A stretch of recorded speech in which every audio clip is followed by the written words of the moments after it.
नमस्कार Gayatri kitchen zone के स्वागत। आज मुई गोटे मैग्नेट करथिबा बटन छती रांधि कर देखामी। देखुन आउ करुन। आमे तो बटन छती के विभिन्न प्रकार करी करी खाउछु, किंतु आज मुई सेटा मैग्नेट करी देखामी आर करुन। भल लागले मोर चैनल के सब्सक्राइब करबे, लाइक करबे। इथिर लगी दरकार बटन छती के सफा कर धोई देबे। आउ सेथरे आलू दुईटा काटी के रखबे। बटन छती के चार चार खंड करी काटी देबे। छोटा हितबा बोले दुई ती खंड करबे।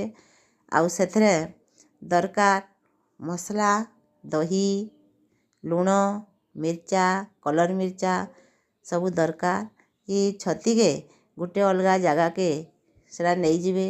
सेथरे धुई के रखी थवा छती रे दही कपे बागी दे देबे। आउ सेथरे सामान्य टिके लुण दे देबे, मसला दे देबे, कलर मिर्चा दे देबे। आउ ताहाके भल करी टिके मिलाई देबे। आउ ढांकी करी रखी देबे। ई मैग्नेट करथिबा छतीटा बहुत टेस्ट लागसी। आमे विभिन्न प्रकार आइटम करी करी छती के खाउछु। आज मैग्नेट करी करी छती रांधुन। आउ भल लागले मोर चैनल के सब्सक्राइब करबे। केनता लागुछे जे कमेंट रे जणाबे। देखुन आउ करुन। एथिर लगी प्याज बड़ बड़ दुईटा काटी देथिबे। कंचा मिर्चा खाउथिबे बोले कंचा मिर्चा देबे। सेथरे गरम मसला देबे।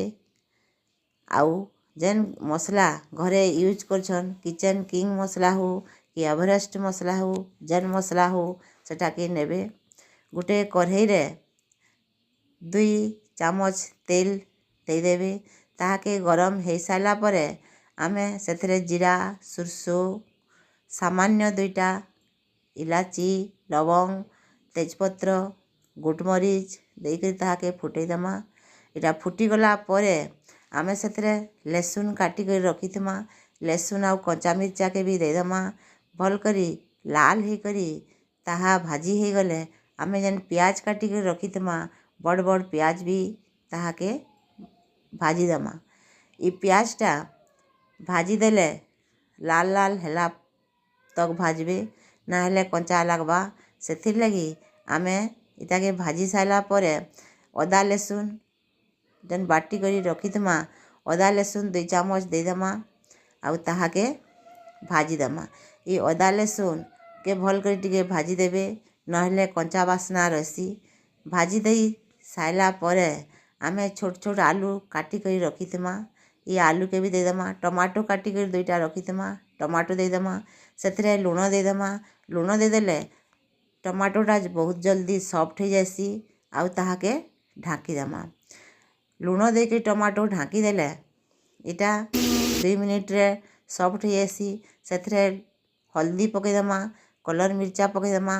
आउ 2 चामच बागी पानी दे दमा, जेहेतु मसलाटा नाई पुड़वा बोली। आउ ताहाके ढांकी दमा। टमाटो सेटा बिली गला परे सेटाके आमे जेन आलू छोट छोट करी काटी कर रखी थमा, से आलू के दे दमा, सिझी जिबा। आउ देखुन इतार कलरटा भी बहुत सुंदर देखा जाउछे। खाबा के भी बहुत भल लागसी। इंता करी रांधुन आउ करुन। आलू जेन काटी कर रखी थमा, आलू के दे दमा। आलू सिझी जिबार लगी ताहाके टिके ढांकी दमा। आउ सिझी गला परे आमे ताहाके छतु पकामा। ई आलूटा भी बहुत जल्दी सिझी जासी। सिझी गला परे जाई करी आमे दमा जेन छतु रखी थमा। ई छतु के आमे भाजू नहीं, जेन मैग्नेट करी रखी थमा से मैग्नेट छतु के इथरे पकामा। आलू सिझी जिबा। सिझी गला परे जाई करी ताहा करमा। आमे जेन रखी थमा मसला माने सब दे दमा। ई मसलाटा बहुत सुंदर बासना हेसी। देखो आमे से जेन मैग्नेट करी थमा छतुटा पकई देला। इताके टिके पानी दे दमा। पानी देकर ताहाके ढांकी दमा। ढांकी गला परे आमे जदी ताहाके मोटा करमा कम पानी दमा। आउ टिके पतला करमा बोले ताहाके पानी दमा। इटा भातरे खाइले भी भल लागसी, रुटी रे खाइले भी भल लागसी। टिके झोल रखी थिबे बोले रुटी रे खाइबे। आउ भातरे खाइला बेलके ताहा टिके कम पानी रखिथिबे। इटा पछे सुखीगला परे मोटा हो जाएसी। आमे जेन मसला रखिथिला से मसला के देदेना। बासना हेबार लगी आमे गरम मसला 2 चामच देदेमा। तापरे किंग मसला देदेमा। आउ सामान्य टिके इथिरे जीरा गुंड पकामा। आउ डालचीनी गुंड पकामा बासना लगी। जे मिर्चा खाउथिबे मिर्चा पकामा। जदि कंचा मिर्चा जहाँके पसंद प्याज भाजला बेले कंचा मिर्चा भी देदेबे। आउ ताहाके ढाँकी देबे। देखुन बहुत सुंदर देखा जाउछे। खाबा के भी बहुत भल लागसी। देखुन आउ करुन। भल लागले मोर चैनल के सब्सक्राइब करबे। नमस्कार।